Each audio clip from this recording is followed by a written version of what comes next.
Hadis nomor atau bab 139 masalah bakhil. Hadis pertama diangkat oleh Imam Bukhari rahimahullah adalah nomor 296. Imam Bukhari berkata rahimahullah, Abdullah bin Abil Aswad mengabarkan kepada kami, ia berkata, Humaid bin Al-Aswad mengabarkan kepada kami dari Al-Hajjaj As-Sawwaf, ia berkata, Abu Zubair mengabarkan kepadaku, ia berkata, Haddathana Jabirun qala Rasulullah sallallahu alaihi wasallam, Man sayyidukum ya Bani Salamah? Qulna Juddu bin Qais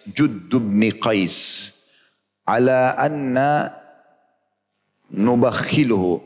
Qala wa ayyu da'in adwa min ad-bukhl? Bal sayyidukum Amr bin Jamuh. Wa kana Amr ala asnamihim fil jahiliyah.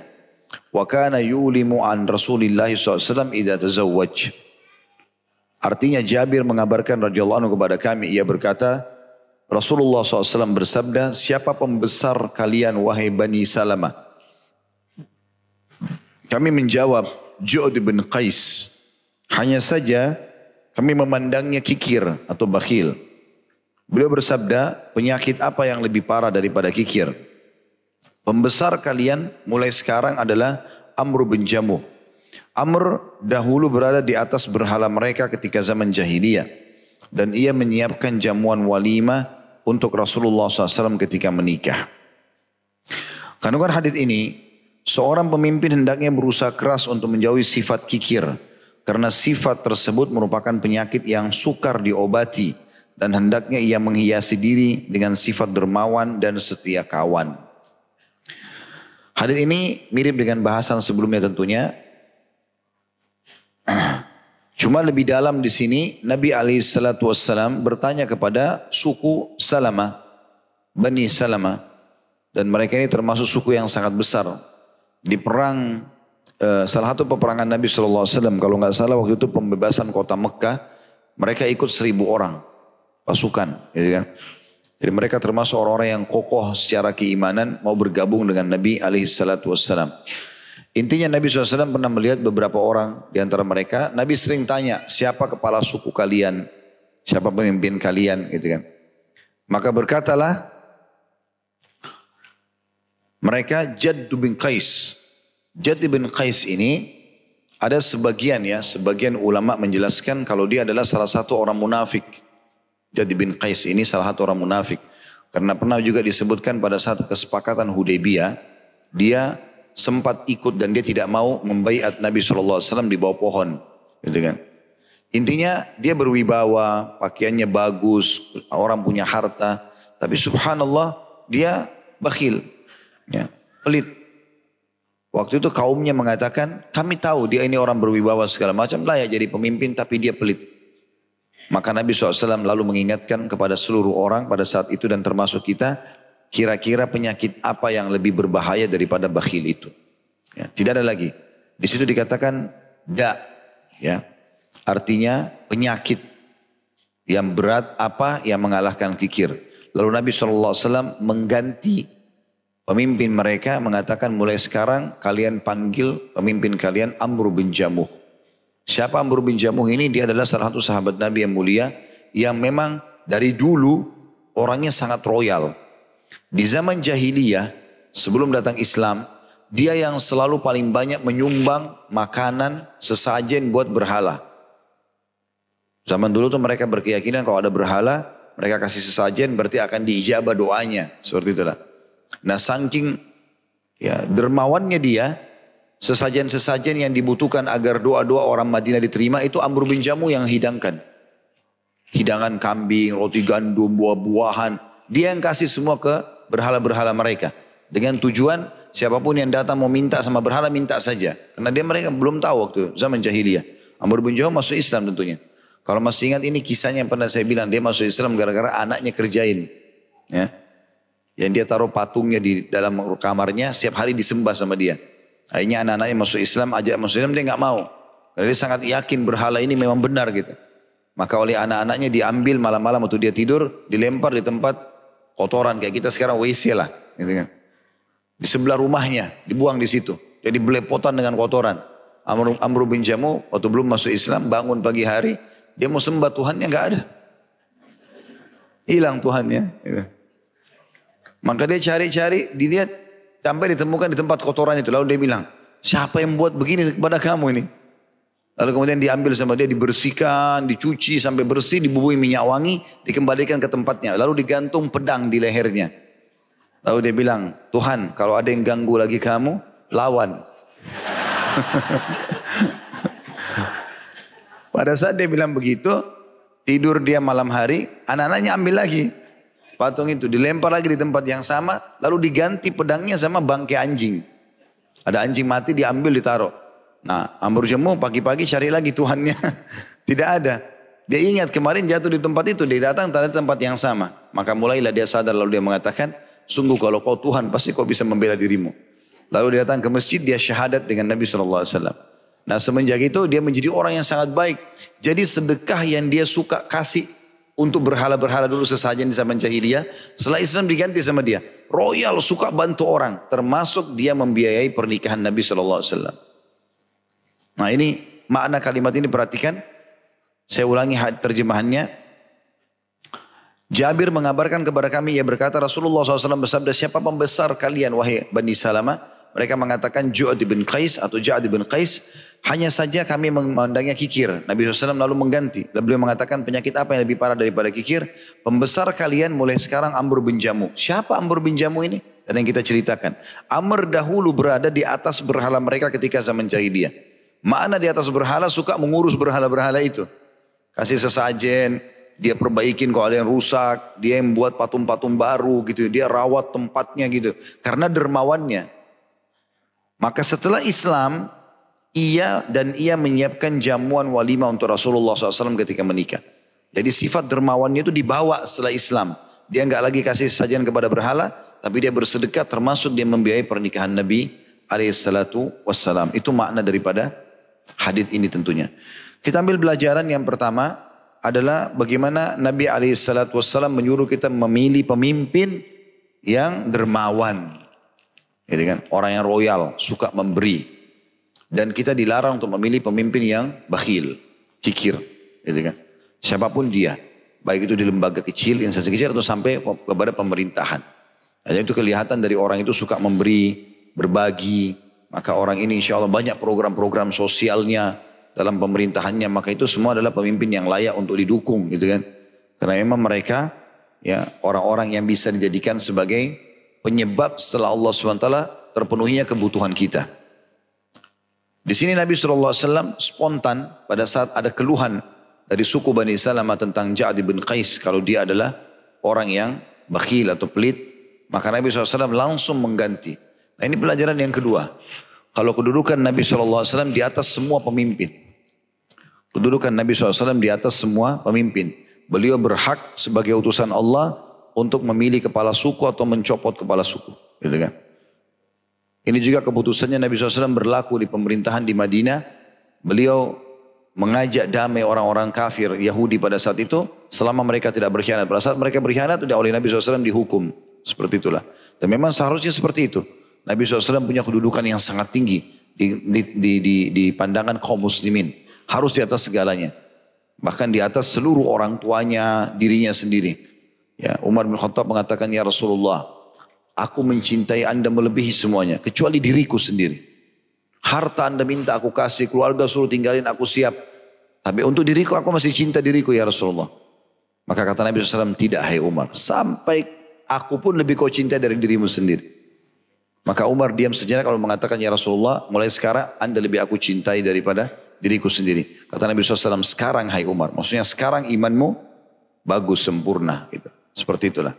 Dan Nabi SAW mengatakan. Ya tidak akan sempurna iman seseorang sampai dia menjadikanku lebih dia cintai daripada dirinya, orang tuanya, keluarganya, hartanya dan seterusnya.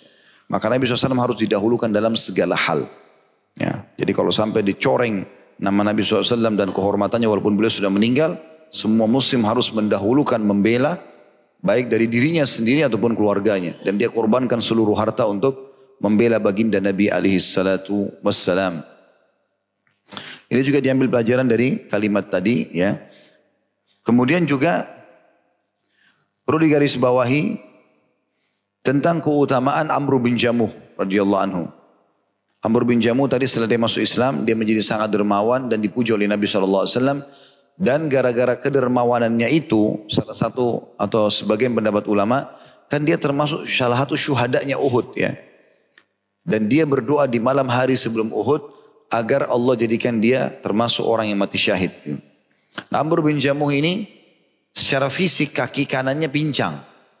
Kalau jalan ada kekurangan fisik. Tapi seluruh orang Madinah mencintai dia. Karena apa? Karena kedermawanannya. Suka sekali memberi. Dan gara-gara dermawan ini dia jadi mustajab doa. Apa yang dia minta kepada Allah, Allah kabulkan. Ya.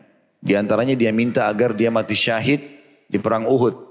Ya. Pada saat dia di perang Badar mau ikut, anak-anaknya larang semua. Sampai anak-anaknya datang kepada Nabi SAW mengatakan, ya Rasulullah, ayah kami pincang. Jalan pun agak susah gitu. Bagaimana dia bisa pergi berjihad, berperang? Maka Nabi SAW minta Amr bin Jamuh tidak ikut. Tapi waktu perang Uhud dia datang. Lalu dia mengatakan, ya Rasulullah, saya akan pergi jihad. Anak-anaknya datang, ya Rasulullah, janganlah izinkan ayah kami. Biarkan dia bersama ibu kami, kakinya sakit. Kata Nabi SAW, ya Rasulullah. Kata Amr bin Jamuh, ya Rasulullah, apakah aku harus haramkan diriku masuk surga gara-gara kakiku yang pincang? Izinkan aku untuk ikut. Maka Nabi SAW izinkan dan dia termasuk mati syahid bersama dengan iparnya sendiri. Iparnya bernama Abdullah bin Haram radhiyallahu anhu ajma'in. Dan saking dekatnya sama iparnya ini sampai-sampai dia dikubur bersama di lokasi syuhada Uhud itu. Itu kedudukan beliau sendiri radhiyallahu anhu. Hadis selanjutnya, itu tadi pelajaran yang kita ambil ya, kurang lebih ada 3 poin. Hadis selanjutnya nomor 297. Jadi ada 2 hadis lagi sampai 298 ya. Imam Bukhari berkata rahimahullah, Muhammad bin Salam mengabarkan kepada kami, ia berkata, Hisham mengabarkan kepada kami dari Abdul Malik bin Umair. Ia berkata, haddathana Warradu katibul Mughirah, qala kataba Muawiyatu ilal Mughirah ibn Syu'bah. Aniktub ilayya bisyai'in sami'tahu min Rasulillahi sallallahu alaihi wasallam. Fakataba ilayhi al-Mughirah. Anna Rasulullah sallallahu alaihi wasallam kana yanha an khila wa qal, wa idha'atil mal, wa kathratis su'al, wa an man'in wahat wa uququl ummahat wa an wa'dil banat. Disebutkan terjemahannya bahwasanya Warrad, di situ ada dikatakan Warrad, penulis Al-Mughirah.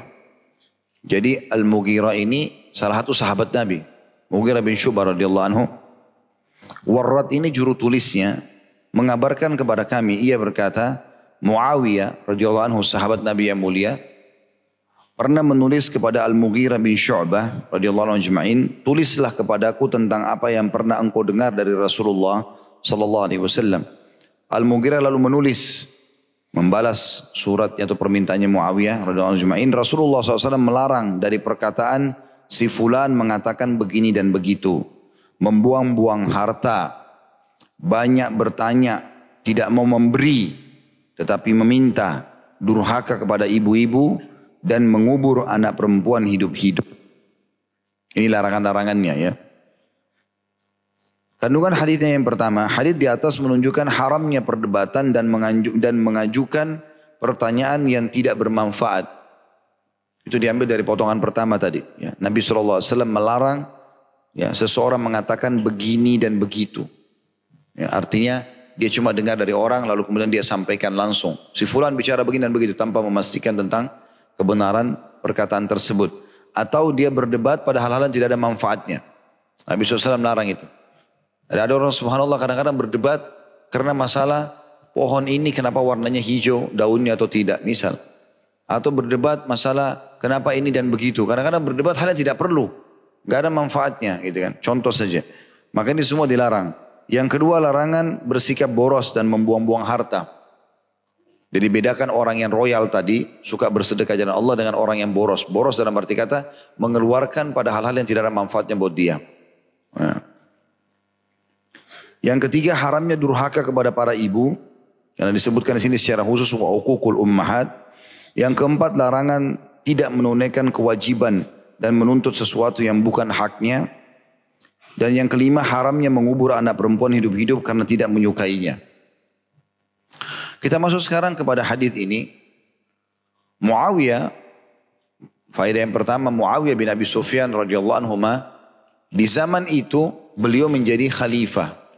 Beliau menjadi raja. Dan Muawiyah bin Sufyan adalah salah satu penulis wahyu Nabi SAW. Penulis wahyu Nabi SAW. Dan beliau subhanallah 20 tahun menjadi gubernur, 20 tahun menjadi khalifah. Dan semuanya diisi dengan keadilan dan kebaikan. Ada sebagian orang dari kalangan Syiah yang mengkafirkan Muawiyah, menjelek-jelekan Muawiyah. Dan ini salah. Beliau adalah kedudukannya sangat tinggi dan pernah saya jelaskan tuh di salah satu serial sahabat kita, saya sudah pernah bahas Muawiyah bin Abi Sufyan radhiyallahu anhu. Di zaman jahiliyah, Abu Sufyan memang benci Islam. Tapi kita jangan lupa, Abu Sufyan masuk Islam di pembebasan kota Mekah. Dan dia termasuk orang yang mulia setelah itu, membela agama Islam. Anak-anaknya pun ya, semuanya terbukti membela agama Islam. Yang paling menonjol adalah Muawiyah radhiyallahu anhu. Setelah dia masuk Islam, dia menjadi penulis wahyu. Dan tidak mungkin, ini keutamaan pertamanya Muawiyah, tidak mungkin Nabi SAW memilih orang menulis wahyu kecuali orang terpilih. Bisa menulis, bisa terpercaya. Karena kapan dia bolak-balikan ayat, orang hafal jadi salah. Kemudian Muawiyah juga radhiyallahu anhu adalah ipar Nabi SAW. Karena adiknya dia perempuan, ya itu dinikahi oleh Nabi SAW. Ummu Habibah radhiyallahu anha. Itu anaknya Abu Sufyan. Jadi dia juga posisinya sebagai ipar Nabi SAW selain penulis wahyu. Juga termasuk dia adalah gubernur selama 20 tahun di negeri Syam yang dipilih oleh Umar bin Khattab radhiyallahu anhu. Jadi ada kakak dia namanya Yazid meninggal dunia, maka Muawiyah jadi penggantinya. Dan selama 20 tahun di negeri Syam banyak sekali kiprahnya. Termasuk dialah yang memberikan saran kepada sepupunya sendiri Utsman bin Affan. Setelah Umar bin Khattab meninggal, dia tetap jadi gubernur pada saat itu untuk membuat kapal-kapal perang Islam. Dan disebutkan bahwasanya Muawiyah bin Sufyan adalah orang yang pertama memiliki ide untuk membuat kapal-kapal perang muslimin pada saat itu. Kemudian juga Muawiyah, dia termasuk khalifah atau raja setelah Ali bin Abi Thalib. Setelah Khulafaur Rasyidin yang 4, dia datang. Dan selama 20 tahun menjadi raja pada saat itu. Ada sebagian orang mengangkat isu-isu yang dijadikan sebagai sebuah polemik. Terutama orang-orang Syiah mengatakan bahwasanya Muawiyah merebut khilafahnya Ali. Ini tidak benar sama sekali. Karena pernah terjadi perang Siffin. Nah perang Siffin ini ada masalahnya. Perang Siffin adalah sebuah lokasi di antara Syam dengan Irak. Waktu itu tidak ada medsos kayak kita sekarang. Kasus yang terjadi adalah khalifah yang ketiga Rashidah, maksudnya Khulafaur Rasyidin yang terpilih, Utsman bin Affan adalah sepupunya Muawiyah. Dan yang menunjuk Muawiyah jadi gubernur di negeri Syam pada saat itu adalah setelah Umar bin Khattab meninggal dilanjutkan oleh Utsman bin Affan. Gitu kan. Maka pada saat Utsman bin Affan dibunuh oleh kaum Khawarij, pada saat dia lagi mau buka puasa menjelang maghrib, dibunuh, ditusuk, dan darahnya tertumpah radhiyallahu anhu di ayat fasayakfikahumullah, maka Allah akan balas kalian. Dan Utsman bin Affan sempat menceritakan pada istrinya, kalau dia siang hari tertidur lalu mimpi, Nabi SAW mengatakan bersabarlah Utsman karena aku akan berbuka puasa bersama kami. Jadi hari itu hari puasa dan Utsman bin Affan lagi puasa dan dia meninggal subhanallah sebelum buka puasa. Sebagian ulama mengatakan berarti memang dia akan meninggal pada saat itu mati syahid. Dan pada saat dia masih hidup Nabi SAW sudah mengatakan Utsman bin Affan akan mati syahid dengan cobaan yang akan ada di akhir hidupnya. Gitu kan? Karena dia dibunuh. Intinya itu. Nah pada saat dibunuh, masyarakat umat Islam ini bingung pada saat itu kondisinya. Maka mereka mengingat waktu Umar bin Khattab masih hidup sempat mengumpulkan 6 orang sahabat yang dijamin surga. Utsman bin Affan, Ali bin Abi Thalib, Talha bin Ubaidillah, Zubair bin Awam, Sa'ad bin Abi Waqqas, Abdurrahman bin Auf. Lalu disuruh pilih siapa di antara mereka jadi khalifah. Nah, jadi kandidat terkuat 2 orang, Utsman bin Affan dan Ali bin Abi Thalib. Nah, setelah Utsman bin Affan mati, masyarakat Madinah mengingat itu. Mereka mengangkat langsung Ali bin Abi Thalib di baiat jadi khalifah. Nah, Muawiyah pada saat itu untuk mengirim informasi dari Madinah ke negeri Syam lama, gitu kan? Begitu sampai berita kepada dia kalau masyarakat Madinah sudah membaiat Ali bin Abi Thalib, sementara pembunuh Utsman sepupunya Muawiyah belum ditemukan, maka dia ingin menyelesaikan masalah ini. Dia keluar dari negeri Syam dengan 3.000 orang kurang lebih, niatnya untuk supaya bertemu dengan Ali bin Abi Thalib, bicara baik-baik masalah ini. Tapi ada orang-orang Khawarij yang tadinya memang penyebab terbunuhnya Utsman bin Affan ini di Irak. Mereka takut kebongkar kedoknya. Mereka kirim surat ke Madinah, bilang sama Ali, sesungguhnya Muawiyah keluar dengan pasukannya dari negeri Syam dan akan menyerang Madinah. Ali bin Abi Thalib waktu itu tidak bisa komunikasi dengan Muawiyah. Nah, kita sekarang bisa telepon, benar nggak nih? Nggak bisa sama sekali. Jadi caranya gimana? Ali bin Abi Thalib keluar juga dengan pasukan. Berjaga-jaga, jangan sempat benar nih. Ketemulah mereka di Siffin. Waktu ketemu, terjadi negosiasi selama beberapa hari. Gitu kan? Negosiasi ini terjadi dan akhirnya kesimpulannya sudah kalau begitu. Muawiyah intinya mau berharap agar sepupunya yang terbunuh Utsman bin Affan ditangkap pembunuhnya. Seperti itu saja. Ternyata kasusnya bukan itu. Ya. Kasusnya seperti itulah. Dan Ali mengatakan baik, baiat saya, akui kekhilafan ini maka saya cari pembunuhnya. Terjadi kesepakatan itu. Ternyata orang-orang Khawarij ini tahu. Ya, dan mereka tidak mau itu. Mereka takut kebongkar nanti mereka yang membunuh. Maka mereka bagi jadi dua kelompok. Satu di kelompok Muawiyah, satu di kelompok Ali. Lalu malam-malam mereka lempar panah api ke kemah Muawiyah. Dan yang dari lokasi Muawiyah lempar ke kemahnya Ali. Lalu mereka ribut, ini perang. Gitu kan.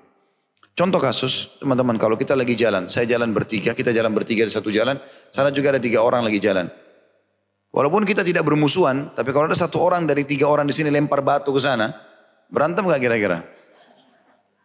Ini malam-malam mereka dengan pakaian perang dilempar panah api. Teriak ini Khawarij. Kelompok-kelompok yang tidak benar nih. Dari kelompoknya Ali. Kelompok Muawiyah berkhianat. Dari sana juga teriak. Kelompok Ali berkhianat. Peranglah mereka malam itu. Setelah banyak korban. Ali bin Abi Thalib sama Muawiyah berhenti. Ini tidak boleh lagi dilanjutkan ini. Diberhentiin peperangan tersebut. Akhirnya Muawiyah pulang ke negeri Syam. Dengan maksud sudah berhenti. Ini darah muslimin tidak boleh tertumpah. Yang penting cari pembunuhnya Utsman. Gitu kan. Waktu Muawiyah pulang, rupanya Khawarij ini enggak terima.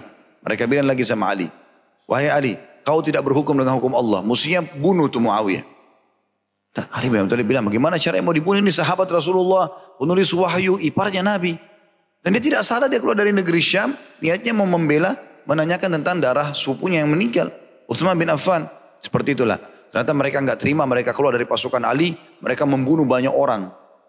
Di wilayah Irak, oleh Ali diserang sampai akhirnya mereka terbunuh gitu kan. Dan Nabi SAW sudah mengatakan nanti akan terjadi masalah kau Ali dengan satu kelompok yang kalau kau temukan di tengah pasukan mereka, tangannya ini itu seperti payudara wanita. Pemimpin mereka seperti itu. Maka pastikan kau benar. Setelah Ali bin Abi Thalib membunuh mereka, mereka mati terbunuh semua orang-orang yang buat masalah ini. Pada saat itu Ali bin Abi Thalib suruh cari pasukan dan ditemukan. Maka semuanya sujud syukur kepada Allah. Intinya pada saat itu Muawiyah bukan mau buat masalah, gitu kan? Seperti itulah. Nah setelah terbunuh Ali radhiyallahu anhu, dibunuh juga oleh Khawarij. Kaum Khawarij juga ini membunuh dia dan menganggap itu kedekatan diri kepada Allah dan segala macam lah. Ngawur pemahamannya. Intinya Ali bin Thalib dibunuh. Masyarakat Madinah membaiat Hasan radhiyallahu anhu, cucu Nabi SAW dan anak Ali. Muawiyah keluar lagi dari negeri Syam, mau diskusi nih. Ini kira-kira masih banyak sahabat Nabi yang tua, kan? Termasuk dirinya sendiri, Muawiyah ada, masih banyak sahabat-sahabat Nabi yang berumur. Hasan masih muda dianggap, umurnya masih sangat muda. Kenapa harus pergi ke Hasan? Kenapa enggak yang lain gitu? Bertemulah Muawiyah datang dengan pasukannya ke Madinah, bukan niat mau menyerang Madinah. Ini pemahaman harus diluruskan, bukan niat mau menyerang Madinah, tetapi kasusnya adalah dia lagi mau pada saat itu datang membawa pasukan ini supaya jangan ada yang mengganggu di tengah jalan. Kan zaman dulu tidak ada keamanan. Tidak kayak kita sekarang ya. Sekarang kalau ada apa-apa pesawat dibajak langsung satu dunia tahu. Zaman dulu enggak, kita jalan nih 10 orang 20 orang satu kafilah. Setiap saat bisa diserang oleh 30 orang penjahat, dibunuh, ambil hartanya selesai, dibuang di sungai, enggak ada yang tahu. Maka dia bawa pasukan supaya aman tiba di Madinah.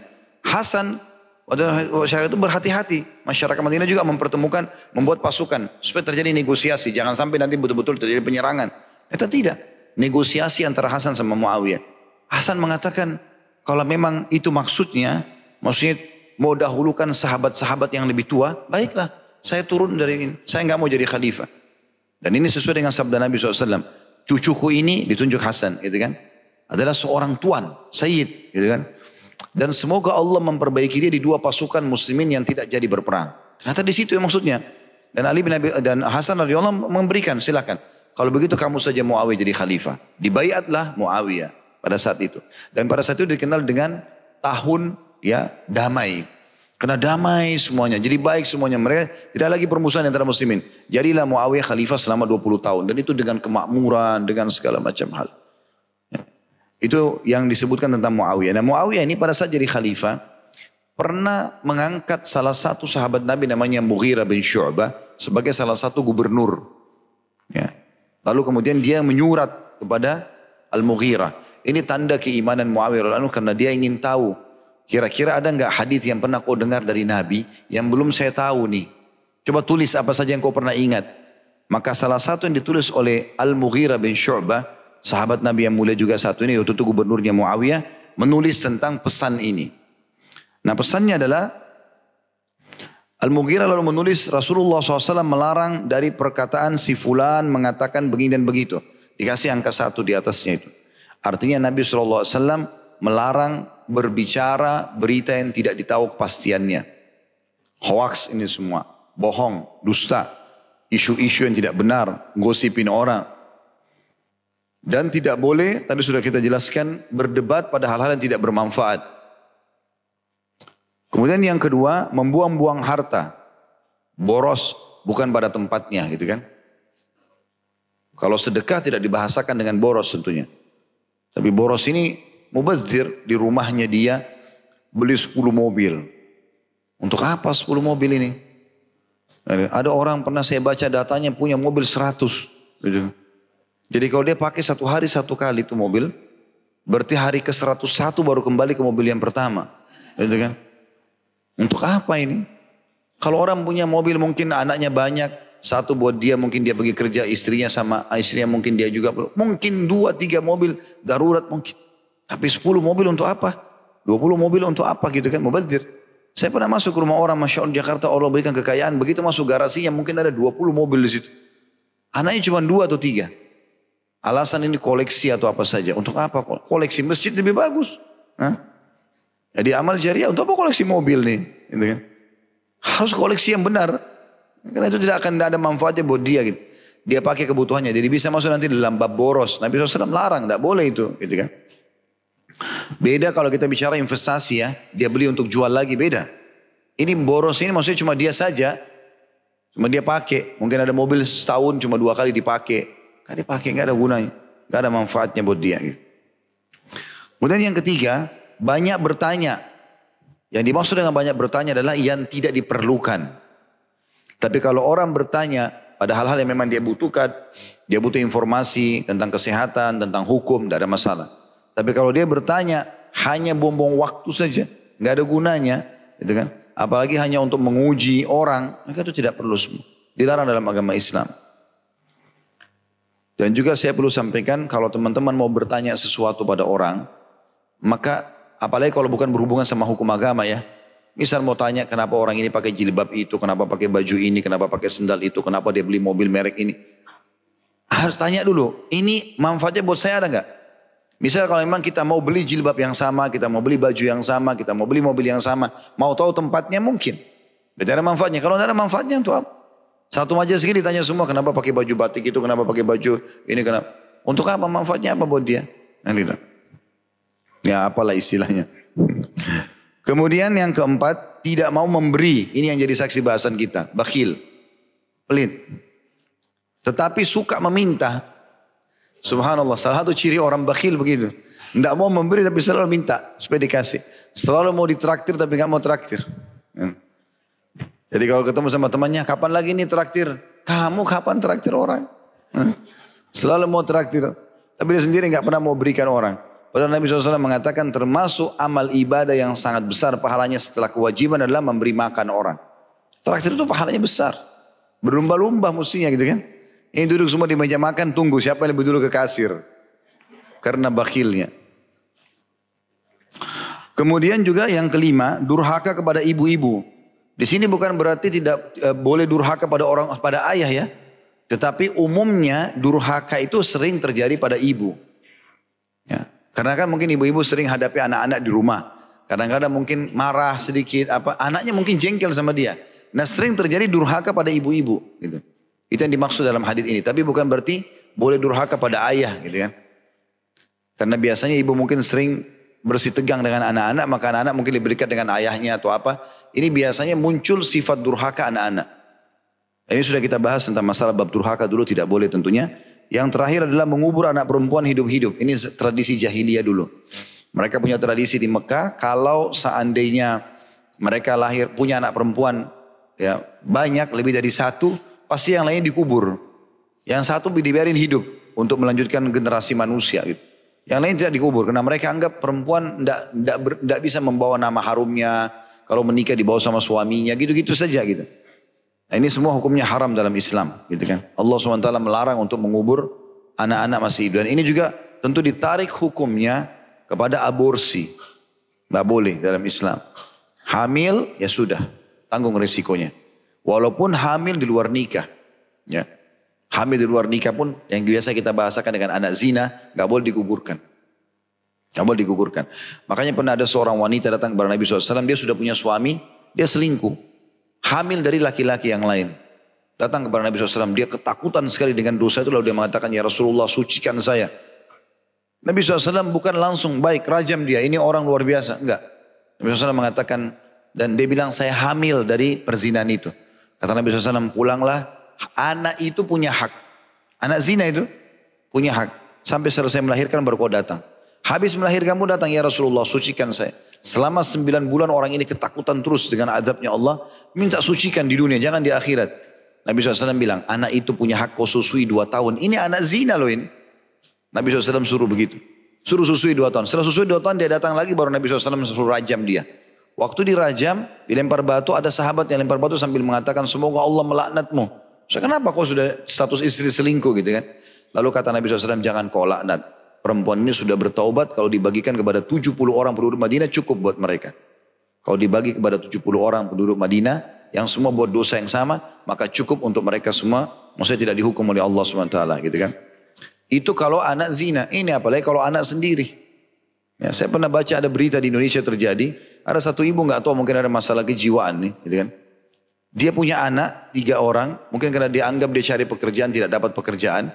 Maka dia sengaja bunuh anaknya semua. Waktu ditanya kenapa bunuh anaknya, kan kalau anak masih kecil, belum balik mati masuk surga. Ini pemahaman yang ngawur ini gitu kan. Apa hubungannya gitu? Betul mereka masuk surga, tapi kan kamu berdosa dengan membunuh. Apalagi membunuh anak sendiri ya. Itu hukum syar'inya. Baik, hadis yang terakhir, nomor 298, Imam Bukhari berkata rahimahullah, Hisham bin Abdul Malik mengabarkan kepada kami, ia berkata, aku mendengar Ibnu Uyainah berkata, aku mendengar Ibnu Munkadir, Sami'tu Jabiran masuk ila Nabiya sallallahu alaihi wasallam an syai'in qattun faqala la. Aku mendengarkan Jabir berkata, tidak pernah Nabi SAW dimintai sesuatu lalu beliau mengatakan tidak. Dan hadis ini dikatakan sudah dijelaskan pada hadis nomor 279. Memang sudah pernah kita bahas itu ya. Tentang masalah salah satu sifat baiknya Nabi SAW adalah beliau tidak pernah menolak kalau ada orang minta. Dan dia berusaha memberi walaupun belum bisa memberikan maksimal semua apa yang diminta. Allahu a'lam. Dan ini tentu hadis sudah jelas pelajarannya adalah bagaimana seorang muslim menanamkan sifat dermawan dalam dirinya dan melawan sifat kikir yang akan bertolak belakang dengan keimanannya atau sifat kikir itu. Baik, begitu saja sudah menjelang jam 11. Subhanakallahumma bihamdika asyhadu an la ilaha illa anta astaghfiruka wa atubu ilaik. Assalamualaikum warahmatullahi wabarakatuh.